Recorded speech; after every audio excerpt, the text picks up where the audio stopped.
प्यारे बच्चों नमस्कार, स्वागत है आप सभी का इस प्यारे से YouTube channel Bihar board science Vidyakul पर। तो प्यारे बच्चों, आज आपका एग्जाम यानी मंथली एग्जाम मैथ्स का था और मुझे पता है कि सारे बच्चों का बहुत अच्छा पेपर गया है। सारे बच्चे लगातार मैसेज कर रहे हैं कि सर हमारा पेपर बहुत अच्छा गया, हमने 10 मिनट में ही पेपर कर लिया। कोई कह रहा है कि हमने 5 मिनट में ही ऑब्जेक्टिव क्वेश्चन 30 कर डाले। तो भाई पेपर बड़े आसान था, ये बात सही है, क्योंकि पहले तो ये दूसरा और तीसरा चैप्टर का ही सिर्फ क्वेश्चन दिया गया था, यानी आईटीएफ, और दूसरा था आपका मैट्रिक्स। अब यू से ही प्रश्न आए थे। तो सभी प्यारे बच्चों को नमस्कार, एक बार फिर से स्वागत है आप सभी का। एक बार फिर से सभी लोग जल्दी से आ जाए और क्लास को फिर स्टार्ट किया जाए और जल्दी जल्दी हम लोग उस सारे क्वेश्चन का आंसर देख लेते हैं। तो सभी प्यारे बच्चों जल्दी जल्दी आ जाओ और ज्यादा से ज्यादा सेशन को शेयर कर दो और लाइक कर दो बेटा। चलिए स्टार्ट किया जाए। स्टार्ट करने के लिए जल्दी से एक बार जितने भी बच्चे हैं एक बार थम्स अप कर दो भाई, थम्स अप कर दो मेरे लल्लू कल्लू पल्लू। चलो भाई, अगर आप चाहते हो कि यही तुम्हारा पेपर है और तुमने उड़ा दिया है, तो पहला प्रश्न यही तो था बेटा, पहला प्रश्न तुम्हारा यही तो था, यही तो था कि साइन इनवर्स 1/2 कब होता है। साइन का मान 1/2 तुम्हारा π/6 पे ही तो होता है सर जी। 30 डिग्री, 30 डिग्री, साइन 30 डिग्री का मान। cos 1 यानी 0 डिग्री, 0 डिग्री cos 0 पर क्या होता है 1। tan इनवर्स √3, tan का मान √3 कब होता है भाई, तुम्हें पता है tan 60 degree, 60 degree π/3। Sec inverse 2, sec कब 2 होता है तो π/3 यानी 60 डिग्री पे होता है प्यारे भाई। नेक्स्ट क्या है, 5वां नंबर प्रश्न को देखिए। अगर 5वां नंबर साइन इनवर्स 3/5 लिखा है तो घबराने की जरूरत नहीं है। समकोण त्रिभुज बनाइए, 3 बनाइए, इधर 5 बनाइए, इधर 4 हो जाएगा। अब देखिए कौन सा बात सही लिखा हुआ है, इसमें यही चीज चेक करना है। cos थीटा बराबर क्या होता है, आधार बटा कर्ण, 4/5। ये गलत है, ये सही है, सी नंबर सही है। चलो cos इनवर्स 15/17 लो बना लो भाई, 15/17 आधार बटा कर्ण 15/17 तो यहाँ पे 8 हो जाएगा पाइथागोरस नियम के अनुसार। अब 17 का स्क्वायर 279, 8 का भाई ठीक है। अब देखो कौन सा बात सही है, ये बात जरूरी है। Sine inverse 8/17 perpendicular upon hypotenuse लंब बटा कर्ण। अब देखो नेक्स्ट क्या है, ये देखो ये आव्यूह इस आव्यूह के बराबर है तो x + y + a + b का बराबर क्या होगा। x का मान 4 है, y का मान 6 है, a का मान 2 है, b का मान 3 है। 6 4 10 2 12 3 15। सी ऑप्शन आपका सही हो जाएगा मेरे लाल। 8वां नंबर प्रश्न को देखिए बाबू। 8वां नंबर x + y = 11 तो y बराबर तो 5 है y बराबर तो 5 है, x बराबर क्या तो y बराबर 5 है तो 11 में से 5 जाएगा 6, तो डी ऑप्शन सही हो जाएगा। तो ये आपके सवाल थे 8। अब आ जाओ थोड़ा सा ऊपर और हम लोग देख लेते हैं ये 9वां नंबर सवाल। 9वां नंबर सवाल ए बराबर आव्यूह ये दिया है तो 2a, तो 2 दूनी 4 2 6 2 4 2 5 10। ये सी ऑप्शन आपका सही हो जाएगा मेरे लाल, सी ऑप्शन आपका सही हो जाएगा। क्या कह रहा है कि ये आव्यूह इस आव्यूह के, अब ये बात जान लीजिए, थोड़ी सी गलती भी हुई है पेपर में, गलती पेपर में हुई है। कह रहा है कि ये चीज इसके बराबर है, सवाल यहाँ प्लस होना चाहिए भाई। 2 में 12 जोड़ोगे 14, 3 में -7 जोड़ोगे -4, 4 में 7 में -9 -2 6, तो ये ए ऑप्शन सही हो जाएगा भाई। a + b प्लस कह रहा है a + b - c, तो भैया इसको करोगे तो 2 1 3, 3 में से 1 जाएगा 2, ठीक है। 4 3 7, 7 में से 0 जाएगा 7, 2 7, दोनों ऑप्शन में फंस गए, ठीक है। 3 - 2 1 हो जाएगा, 1 में से 0 जाएगा 1, यानी बी ऑप्शन सही हो जाएगा मेरे लाल। चलो चलो चलो 12 नंबर सवाल को देख लेते हैं। एआई आर्टिफिशियल इंटेलिजेंस, ये देखो 7910, जब इसमें गुणा करोगे एआई का, एक एआई का गुणा करोगे 7 9 13 11 मेरे लाल, 7 9 11 सॉरी 13 11 जब गुणा करोगे, क्या कर रहा हूं भाई 1010, ओ हो ये इसको मिटा देते हैं भाई, इसको मिटा देते हैं। और ये क्या था 1001। और जब इसका गुणा करोगे तो क्या आएगा आप खुद बताओ। पहली पंक्ति पहला स्तंभ 7 1 9 0, 7 हो जाएगा, 9 में 0 खत्म, और 7 0 9 1 करने 9, ठीक है। 13 1 करने 13, 11 में 0 13 हो जाएगा, 13 0 11 करने 11, 7 9 11 13 11। तो आपका सी ऑप्शन सही हो जाएगा मेरे भाई। आई स्क्वायर यानी किसी भी आइडेंटिटी मैट्रिक्स, किसी भी आइडेंटिटी मैट्रिक्स, किसी भी तस्मक आव्यूह का गुणा करने पर भाई तस्मक आव्यूह ही आएगा। ये भाई 14 नंबर सवाल कह रहा है कि ये आव्यूह दिया है, इसका परिवर्त निकालना है, तो 2 3 7 4 5 6, बी ऑप्शन सही हो जाएगा। उल्टी पलटी मरवा देना है। जो भी अगर आपके पास पंक्ति है उसे स्तंभ, स्तंभ को पंक्ति। भाई साहब ये वाला सवाल देखो, 15 नंबर, 14 हो गया, 15 नंबर क्या कह रहा है, इस आव्यूह का इस आव्यूह में गुणा। भैया क्या सोचना ही नहीं है भैया, ये 0 का जब गुणा होगा तो भैया 0 होगा ना, डी ऑप्शन, डी ऑप्शन समझ रहे हो ना बेटा, डी ऑप्शन 0 0 0 सब कुछ 0 हो जाएगा। 16 नंबर सवाल देखो, 16 नंबर सवाल। अब 16 नंबर क्या कह रहा है, इस आव्यूह का इस आव्यूह में गुणा होगा तो क्या मिलेगा आप खुद बताइए। 1 का गुणा 2 में, 2 करने 2, 2 करने 2, 2 2 4 होगा, इसमें से कोई ऑप्शन नहीं, डी ऑप्शन सही हो जाएगा।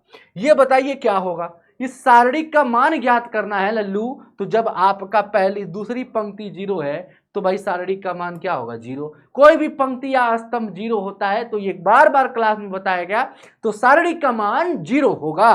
बोलो डन है, बोलो बो, अरे बोलत नहीं खे। 18 नंबर सवाल, इसका आव्यूह का तुम्हें इनवर्स ज्ञात करना है। क्या ज्ञात करना है, व्युत्क्रम ज्ञात करना है। तो इस किसी भी आइडेंटिटी मैट्रिक्स का जो इनवर्स होगा वो आपका वही आ जाएगा। तो तस्मक आव्यूह है 2/2 का, वही आ जाएगा। 19 नंबर सवाल देखो भाई, 19 नंबर सवाल क्या कह रहा है, 19 नंबर सवाल कह रहा है कि ये दिया हुआ है कि अब मैं 6 का उपसारणिक बताओ, माइनर बताना है। तो 6 का माइनर क्या हो जाएगा, 6 का माइनर खत्म, ये 2 9 18 हो जाएगा, 2 9 18, सिंपल सी बात है, ये 18 सही हो जाएगा, ठीक है। अब देखो इस सारणिक का 8 में सहखंड बताना है, 8 का सहखंड ज्ञात करना है। तो 8 का सहखंड क्या होगा, ये लो ये लो, 2 9 18, 2 9 18 को फैक्टर निकालना है तो -18, ये ऑप्शन सही हो जाएगा। चलिए चलिए चलिए भाई, यदि एक वर्ग आव्यूह ए अव्युत्क्रमणीय है, if square matrix A B singular, तो सारणिक ए का मान 0 होगा, ठीक है। आगे बढ़िए, 22 नंबर सवाल क्या कह रहा है, 22 नंबर सवाल ये कह रहा है इस सारणिक का मान बताना है। 4 दाम में 40, 8 6 48, 40 में से 48 -8, यानी सी ऑप्शन करेक्ट हो जाएगा मेरे लाल। चलिए 22 हो गया, 23 नंबर देख लेते हैं। 23 नंबर इस सारणिक का मान ज्ञात करना है। 2 3 5, चलो अच्छी बात है सर। ये 4 6 10, इसमें से 2 कामन ले लोगे, 2 कामन ले लोगे से दूसरी वाले पंक्ति से, तो 2 3 4 2 3 6 2 5 10। ओ माय गॉड, इससे लेना देना क्या है, जब आपका 2 पंक्ति बराबर हो गया तो सारणिक का मान अंडा होगा। क्या होगा, सारणिक का मान अंडा हो गया। इस आव्यूह का सहखंडज ज्ञात करना है। तो सबसे पहले इसका कोफैक्टर a11 बताओ, a11 का 4 होगा, a12 का क्या होगा, a12 का क्या होगा प्यारे बच्चों, बोलोगे सर जी -3, a21 का क्या होगा -2, a22 का क्या होगा बोलोगे सर 4। अगर बनाया जाए तो 4 -3 -2 और ओहो ये क्या भाई 4, ये क्या 1 होगा ना, a22 1। चलो भाई, अगर हम इसका ट्रांसपोज करें, अगर इसका ट्रांसपोज करें, इसका परिवर्त निकालें तो हमारे पास अखंडज आएगा। तो 4 -3 -2 और 1, तो कौन सा ऑप्शन सही है, एकदम इसी के नीचे वाला डी ऑप्शन, ठीक है, इसी के नीचे वाला डी ऑप्शन आपका सही है। चलिए चलिए चलिए 24 हो गया। 25 नंबर, 25 नंबर, अगर ये 3/3 कोटि का वर्ग आव्यूह है तो एडज्वाइंट ए बराबर क्या होगा, एडज्वाइंट ए बराबर क्या होगा, ये 3/3 का है तो 3 में से 1 जाएगा तो भैया 2 बचेगा, यानी ये बी ऑप्शन सही हो जाएगा। नेक्स्ट कह रहा है कि यदि एक कोटि 2 का क्या है व्युत्क्रमणीय आव्यूह है तो सारणिक ए इनवर्स बराबर क्या होगा, ए इनवर्स बराबर 1/डिटर्मिनेंट ए हो जाएगा, ठीक है भाई। आप सभी को पता है 27 नंबर सवाल में गलती है बेटा, 27 नंबर सवाल में क्या है, गलती है। क्योंकि भाई देखो ये पंक्ति 2/2 का है, ऐसे ही समझ लो ये 2/1 का है, ठीक है।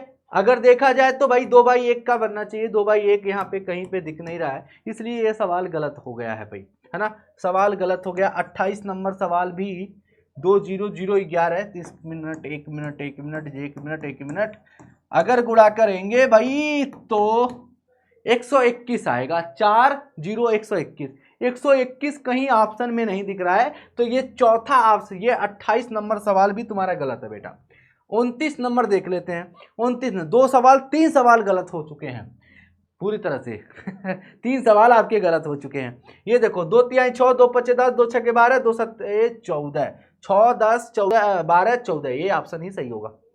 2 तिहाई 6, 2 पचे 10, 2 छके 12, 2 सत्ते 14, सही है। 6 12, नहीं नहीं, ये ऑप्शन ही सही होगा।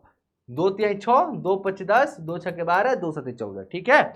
साइन इनवर्स का परिसर ज्ञात करना, रेंज ऑफ साइन इनवर्स है। तो क्या होता है, -π/2 से लेकर के π/2, और इसी तरह के साथ आपका ऑब्जेक्टिव क्वेश्चन स्वाहा हो जाता है। तो कितने मिनट लगे टोटल, 5 से 10 मिनट।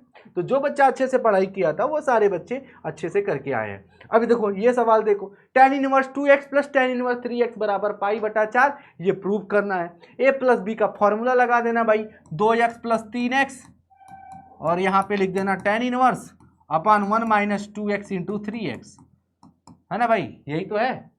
सॉल्व करना है, बराबर π/4। अब ये क्या करना, tan उधर लेकर जाना, 3 2 5x हो जाएगा, 1/2 6x स्क्वायर हो जाएगा, tan π/4 का मान 1, और इसको यहां से क्रॉस मल्टीप्लाई करके कर लेना है। ये सवाल बताया गया है। ये देखो एनसीईआरटी जब तुम जाओगे, एनसीईआरटी जब तुम जाओगे 2.2 सॉल्व करोगे, इसमें ये सवाल कराया गया है, ठीक है भाई। एनसीईआरटी 2.2 में ये सवाल दिया गया है। ये क्या कह रहा है कि tan इनवर्स 1/2, tan इनवर्स 1/3, बड़ा ही आसान सवाल। tan inverse a plus tan inverse b का फॉर्मूला लगाना था और सवाल को उत्तर लाना था। a और b दिया है तो 4a में गुणा करो, 4 में a में 4 का गुणा करो, b में 2 का गुणा करो, फिर इसमें से इसको घटा दो, उत्तर आ गया तुम्हारे पास। ये देखो भाई, 5वां हो गया। 6वां क्वेश्चन कह रहा है कि x और y का मान ज्ञात करना है। बड़ा ही आसान सा सवाल, आपके मैट्रिक्स का सवाल है आबयू का, और ऐसे सवाल तुमने दौड़ा के लगाए होंगे। 2 का गुणा करो फिर y, इसमें क्या करना है, दोनों को कंपेयर कर देना है, x और y का मान ज्ञात कर लेना है। इसमें इसका गुणा करना था भाई, सिंपल सी बात है। ये 3/1 का है, 1/3 का है, 3/1 का है, ये देखो 3/1 का है, और ये 1/3 का है, तो 1 से 1 खट गया, 3/3 का एक आबयू बनेगा। सिंपल सा मल्टीप्लाई था बेटा, सिंपल सा मल्टीप्लाई था। 8वां नंबर, एकदम सिंपल सी बात है। ये 2/1, ये 10 - 7 दिया है, 2 7 10 दिया है, इसमें भी सिंपल आपको मल्टीप्लाई करना था। चलो, यदि संभव हो तो गुणा करो, संभव ही नहीं है भाई, ये संभव ही नहीं है गुणा, कैसे संभव होगा, संभव ही नहीं है इसका गुणा। चलिए आगे बढ़िए। 9वां नंबर सवाल कह रहा है कि ये 3a - 4b, पहले तो 3a - 4b और उसके बाद उसका ट्रांसपोज करना था। बड़ा आसान सा सवाल था बेटा, बड़ा ही आसान सा सवाल था। 10वां नंबर सवाल देखिए, 10वां नंबर सवाल ये कह रहा है कि इवेल्युएट द डिटर्मिनेंट, इसका मान निकालना था। सिंपल सी बात, आप क्या करना, रो 2 के अलाउंग, है ना, दूसरे रो के अकॉर्डिंग आप क्या करना, इसको एक्सपेंड कर देना है। बस एक्सपेंड करोगे तो भैया ये -3 लिखा हुआ है, बस इसको छोड़ देना, ये छोड़ देना, खत्म बवाल। इसमें का गुणा कर दो, 7 7 49 और 8 7 10 में 80, है ना, और यहाँ से इसका उत्तर सॉल्व कर लोगे। बड़ा ही आसान सा सवाल था भाई। 11 नंबर, इसका व्युत्क्रम ज्ञात करना था इनवर्स। तो सबसे पहले आप क्या करोगे, सबका सहखंडज ज्ञात करोगे, चारों का सहखंडज ज्ञात करने के बाद एडजॉइंट निकालोगे। एडजॉइंट निकालने के बाद आपको क्या करना है भाई, आपको इनवर्स का फॉर्मूला लगाना है, उस पर उत्तर रख देना है। बड़ा ही आसान सवाल। ये सारणिक का मान ज्ञात ना, प्रॉपर्टी लगाना था और उत्तर लाना था भाई। ये देखो भाई, ये इसको प्रूव करना था, ये चीज और ये चीज। पहले तो 2 tan इनवर्स का एक्स का फॉर्मूला यहाँ लगेगा भाई, 2 tan इनवर्स एक्स का फॉर्मूला लगेगा, और फिर यहाँ पे tan इनवर्स है तो 2 tan इनवर्स एक्स का फॉर्मूला लगाओगे, फिर यहाँ पे दूसरा फॉर्मूला लगेगा tan इनवर्स ए प्लस tan इनवर्स बी का, फिर आपके पास उत्तर आ जाएगा। ये सवाल देखो, यदि ये बराबर है, बस थोड़ा सा तुम्हें प्रयास करना है, a का क्यूब -23 से -40 आए, और जब इसमें रखोगे तो देखोगे वैल्यू क्या आएगा, 0 आ जाएगा। ठीक है बाबू, अब आ जाओ, ये 15 नंबर सवाल को देख लेते हैं। 15 नंबर सवाल क्या है, 15 नंबर सवाल A B C दिया है, बैक सिंपल सा सवाल था, गरीबों वाला, कुछ करना ही नहीं था, बस गुणा ही तो करना था। पहले ए में बी का गुणा करते, जो भी आएगा उसमें सी का गुणा करोगे और ये तुम्हारा उत्तर आ जाएगा। ठीक है, तो ये तुम्हारे पास सवाल थे बेटा, इसके अलावा कोई सवाल नहीं है तुम्हारे पास, है ना। खत्म हो गया पूरी तरह से, तो पूरी तरह से आपका पेपर ये खत्म हो जाता है।